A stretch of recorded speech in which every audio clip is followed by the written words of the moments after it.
नमस्कार और कार्यक्रम में आपका स्वागत है। आज हम बात कर रहे हैं उस एक ऐतिहासिक दिन की, उस जीत की जिसने भारतीय क्रिकेट में सच में एक नया पन्ना जोड़ दिया है। आईसीसी महिला वनडे विश्व कप 2025 और भारत विश्व चैंपियन। नमस्कार। और ये सिर्फ एक मैच का नतीजा नहीं था, ये तो 47 साल का इंतजार था। कितनी पीढ़ियों के सपने थे, कितना संघर्ष था। हाँ, हमारे पास जो जानकारी है वो इस फाइनल की हर बात को सामने रखती है, तो हम कोशिश करेंगे कि उन स्रोतों से इस जीत के पीछे की कहानी, वो रणनीति, वो जज्बात सब समझें। तो चलिए इसी पर आज गहराई से बात करते हैं। समझना है कि कप्तान हरमनप्रीत कौर की टीम ने आखिर वो कैसे कर दिखाया जो पहले कभी नहीं हुआ। फाइनल था नवी मुंबई के डीवाई पाटिल स्टेडियम में, सामने दक्षिण अफ्रीका की मजबूत टीम। और क्या दिन था वो। भारत ने दक्षिण अफ्रीका को 52 रनों से हराया और पहली बार आईसीसी महिला वनडे विश्व कप की ट्रॉफी उठाई। ये जीत सिर्फ आंकड़ों में नहीं है, ये भारतीय महिला क्रिकेट के लिए एक नए लगा जैसे भारतीय ओपनर्स ने, मतलब शेफाली वर्मा और स्मृति मंदाना ने उस इंतजार का पूरा हिसाब लेने की ठान ली थी। जिस तरह से उन्होंने शुरुआत की, कमाल था। बिल्कुल सही कहा आपने। पहले विकेट के लिए 104 रन जोड़े। ये सिर्फ रन नहीं थे, ये एक स्टेटमेंट था। हाँ, हमारे स्रोत यही बताते हैं कि जिस तेजी और निडरता से ये रन बने ना, उसने दक्षिण अफ्रीकी गेंदबाजों पर, कप्तान पर शुरू में ही भयानक दबाव बना दिया। उनकी सारी प्लानिंग जैसे धरी रह गई। और शेफाली वर्मा का अंदाज तो मतलब गजब। ऐसा लगा जैसे वो अलग ही जोन में थी। 78 गेंदें, 87 रन, 7 चौके और 2 ऊंचे छक्के भी। इस पारी ने न सिर्फ रन रेट बढ़ाया, बल्कि ड्रेसिंग रूम में भी एक अलग ही जोश भर दिया होगा। बिल्कुल, शेफाली ने दिखाया कि बड़े मैच का प्रेशर कैसे हैंडल करते हैं, बल्कि उससे अपनी ताकत बनाते हैं। उनकी पारी एक तरह से चेतावनी थी कि भाई आज भारत पीछे नहीं हटेगा। लेकिन क्रिकेट है, एक तरफा कहाँ चलता है ज्यादा देर। दक्षिण अफ्रीका ने वापसी की कोशिश तो की।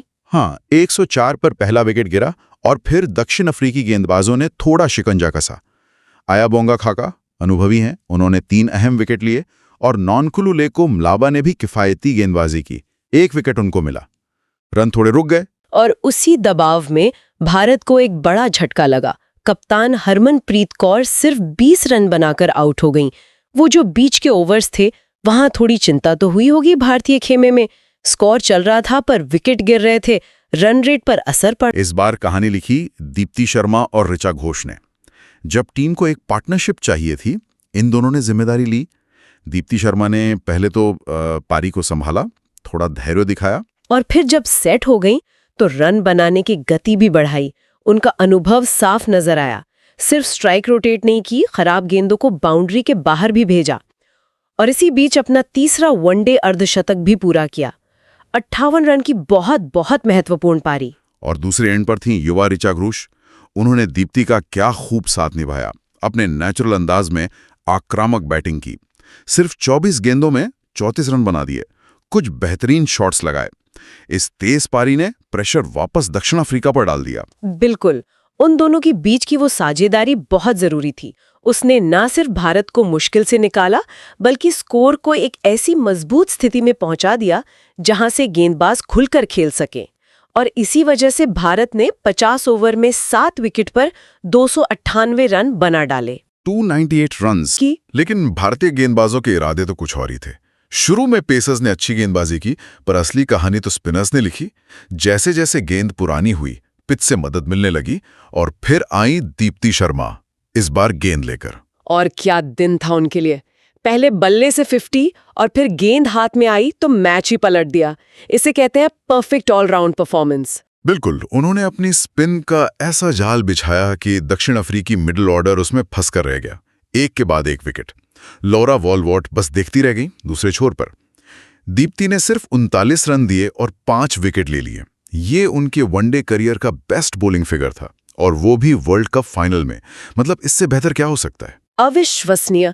कमाल की बात यह है, जैसा स्रोत बता ही टूट गई। दक्षिण अफ्रीका की कप्तान लौरा वॉलवर्ट ने हालांकि एक शानदार पारी खेली, मानना पड़ेगा। अकेले लड़ती रही, 101 रन बनाए, बेहतरीन सेंचुरी। बिल्कुल कप्तानी पारी। कहानी सिर्फ दीप्ति की गेंदबाजी पर खत्म नहीं हुई। जिन्होंने बल्ले से शुरुआत में धमाका किया था, उन शेफाली वर्मा ने गेंद से भी काम कर दिखाया।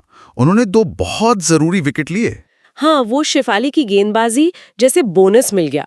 उनके 2 विकेट खासकर तब जब कोई साझेदारी पनपने की कोशिश कर रही थी, उसने दक्षिण अफ्रीका की रही सही उम्मीदों को भी लगभग खत्म कर दिया। ये दिखाता है कि टीम में हर किसी ने जीत के लिए अपना रोल निभाया, चाहे छोटा हो या बड़ा। इसके बाद तो बस दक्षिण अफ्रीका की पारी को सिमटने में ज्यादा देर नहीं लगी। लगातार विकेट गिरते रहे और पूरी टीम प्रेशर में बिखर गई। आखिर में 45.3 ओवर में 246 रन पर ऑल आउट हो गई। और इस तरह भारत ने 52 रनों के एक बड़े अंतर से फाइनल जीता और इतिहास बना दिया। 47 साल का इंतजार खत्म हुआ, सपना सच हुआ। भारतीय महिला क्रिकेट टीम विश्व चैंपियन। जाहिर है